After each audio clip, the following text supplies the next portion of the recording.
Når kartoflerne de kommer hjem fra marken, så bliver de fyldt i kasser, ligesom her bag os. Og det vil sige, at kartoflerne de er tørret indledningsvis, og så er de tippet af i kasser, og så er de sat på lager. Og så holder vi dem egentlig på lager, indtil at der ikke går ret længe, inden vi skal levere dem. Så tager vi dem ud af lageret og kører ind og sorterer dem ind i vores sorteringsanlæg, og fylder nogle af dem tilbage i kasserne, hvis de skal leveres som løs vægt ud til landmanden.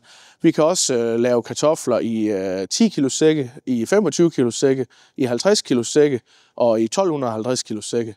Og det er alt efter, hvilket marked vi sælger til. Sælger vi til Marokko for eksempel, så skal de have kartoflerne i sække, fordi at det er det, de kan håndtere.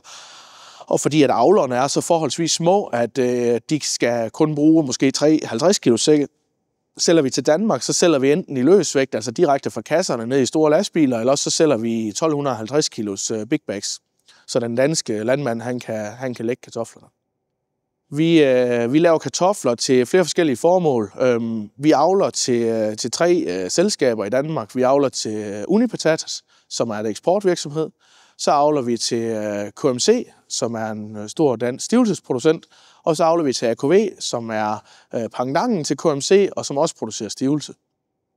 Og man kan sige, at det betyder, at vi har til Unipatatas, der laver vi chipskartofler, vi laver pomfritkartofler, vi laver spisekartofler.